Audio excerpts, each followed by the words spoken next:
It's quite annoying when you play older games and really start to enjoy them only to reach a point where you simply run out of games to play. It leaves you in this odd sort of limbo where you wonder what happened to the series and why it was left to die. Is this nostalgia at work again? A belief that the games that were played as a child deserve to be placed alongside the heavy hitters of today? Well, maybe, though I'd say the idea of an old-ish series getting a revival is more about the confidence that said franchise can still cut it decades later. There's also this wish to see nostalgic games brought up to code with super high definition, next-gen, fancy pants graphics. You could just make an HD remastering, but that's not fun. Might as well go the whole hog and actually make a new game. Then we get into the question of how long does a game series need to be dead before it can be considered for resurrection. For one reason or another, franchises have been abandoned, and you can usually tell when this has happened. It's not like with Metroid where, by the looks of it at least, we haven't had a proper game for a significant amount of time. I want to see cobwebs hanging over a franchise. The kind of game series that you talk in hushed whispers about, that feel like you've experienced a part of forgotten gaming history for playing. After all, if they ever do get revived, you're the kind of people the developers are relying on to make a profit. No pressure then.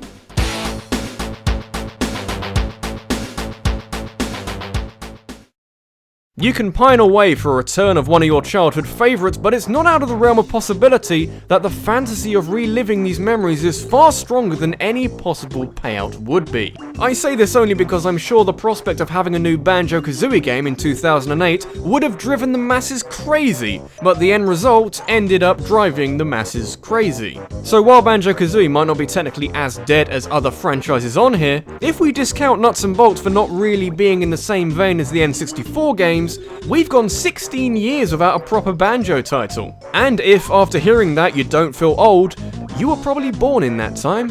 And since Banjo-Kazooie is firmly in the claws of Microsoft, the future of this monolith of 3D gaming seems to be stuck in the world of making Lego cars. So while I'd love to stand here and say that a new Banjo-Kazooie game would be lovely, the harsh reality is that we would almost certainly end up with a sequel to Nuts and Bolts. Which wouldn't be a disaster. Nuts and Bolts wasn't terrible, it wasn't full of glitches, it didn't hide half its content behind a paywall, it didn't try and barbecue your dog, but it's not quite the same as the platforming giants from the turn of the century. You can live in hope, but hope doesn't work well as a business model. The worst thing that could have happened to the Banjo-Kazooie series was Nuts and Bolts being not shit. As soon as critics realised that the game itself wasn't that bad and accepted it for what it was, it basically said to Microsoft that this was an okay thing to do. Maybe gamers today really do enjoy a pseudo-racing game more than a platforming game. That might just be the most depressing part of all of this.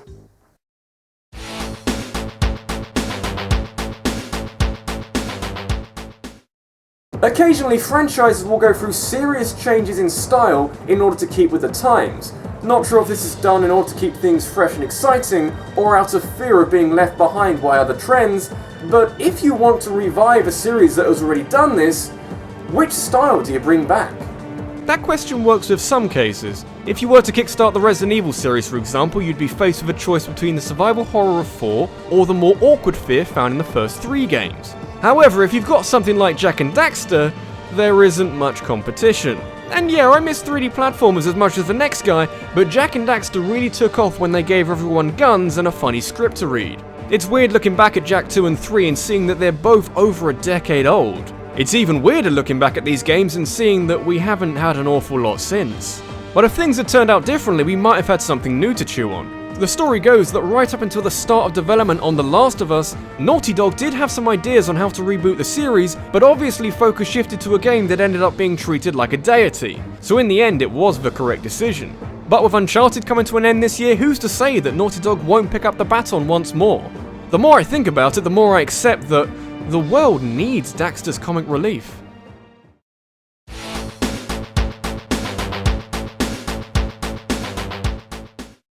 If you want to go really fast on a Nintendo console, you typically have 2 options. It's either Sonic or Mario Kart 8 at 200cc. Maybe Fast Racing Neo if you want something different. There are of course other places you can go, but you need to hook up a GameCube or a Wii to experience the most recent game in the F-Zero series. Unless you're Japanese, in which case you can whip out the copy of F-Zero Climax you have on you at all times. You remember F-Zero Climax, right?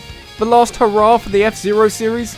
had a track editor and everything. Well, as it stands, the 2004 release of F-Zero Climax is the last we've seen of Captain Falcon and his buddies. The good captain has got more action in the last decade as a fighting game character than as a pilot of a high-speed racer. Maybe if Captain Falcon stopped showing up in Smash Bros games, you could understand the lack of F-Zero games. At least we'd be dealing with the fact that Nintendo has completely forgotten this series exists. But no, we're stuck in this situation where F-Zero is still accepted as part of Nintendo's arsenal, but we haven't seen anything for the best part of 12 years. And it's not like Nintendo haven't got the right tools to make one. I know Miyamoto was peddling the excuse that they need to make a new control scheme first, but come on. You're telling me that the two screens that work so well for Mario Kart 8 and the F-Zero part of Nintendo Land wouldn't work with an actual F-Zero game?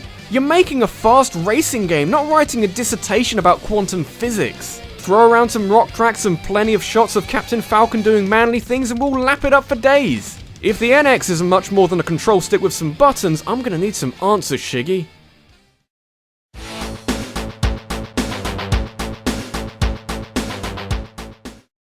If, let's go with, say, 10 years or so ago, you asked me what franchise out there wasn't really fulfilling its potential and needed a revival of sorts, I would first wonder what the fuck kind of question that is and ask you to leave me alone, but I would say Fire Emblem was most in need of a makeover. But then, ho-hum, we got Fire Emblem Awakening and Fate, which looked to be taking the series in the kind of direction it really needed to go in. Seeing a turnaround like this gives me hope that another, not too far removed series can go down a similar route. Let me ask you, could you handle a fully voice-acted revival of Advance Wars?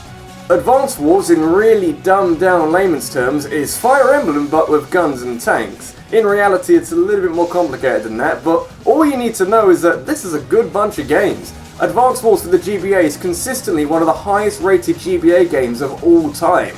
It would be a shame to leave it all behind. After the rampant success of Fire Emblem Awakening, why not model a new Wars game after it? The two franchises are more joined than you think.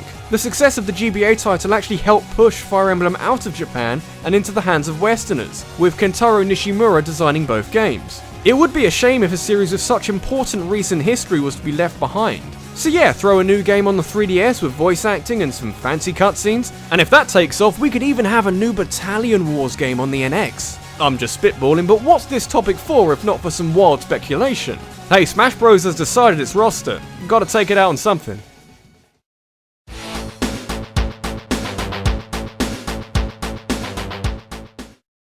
When you go into battle, it's best if you have a leader, an icon to rally behind. Games companies have been tearing at each other's throats for decades now, but it was truly vicious in the 90s where Nintendo, Sega and Sony were going at each other. Nintendo of course had Mario and the very impressive N64 riding off the success of the SNES. Sega were going strong with the Sega Saturn and Sonic hadn't fallen down his slippery slope yet. As for Sony, well, the PS1 is still one of the best selling consoles of all time. And their mascot of choice?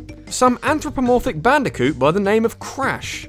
Oh, where did we go so wrong? For me, no figure dominated that era on the PS1 more than Crash Bandicoot, and if you grew up in a Sony household, then these games were and may well still be a huge part of your lives. Maybe these games haven't aged as well as others, a camera angle like this can be very hard to get used to nowadays, but to question the historical importance of Crash Bandicoot, ooh, you're not gonna win that one, my friend. Reviving Crash Bandicoot brings up a fascinating dilemma. Do you stick with the same formula and perspective as the older games, or do you broaden it out a little bit to accommodate for the modern gamer? Would Crash Bandicoot even work nowadays? Hard to say, but it couldn't hurt finding out. Certainly, if Sony wants an exclusive to bring back a share of the market and to get people buying PS4s, Crash Bandicoot is the clear and potentially hugely profitable choice. This has been RabbidLuigi, and what makes Crash Bandicoot an even more interesting case is that it may well happen. There's been little rumblings from people in the know saying that Sony are considering kicking this franchise back into gear. Of course, with any rumours like these, you gotta take it with half a ton of salt, but you gotta say, it would make E3 this year very intriguing.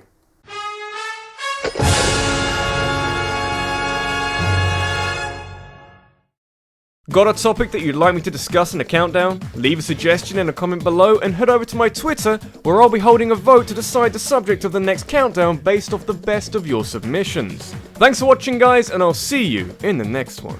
Hey guys, hope you enjoyed that. What you just watched was my 99th countdown, and so next month will mark the 100th countdown of any kind that I've done on YouTube. Most of you already know that, and so the suggestions have been flooding in over the last week. I kinda knew what I was gonna do anyway, but it's good to hear that a lot of you are thinking along the same lines. So yeah, top 10 favourite video games next week, and I'll be sure to post plenty of updates on Twitter and Facebook as well. Would only be right.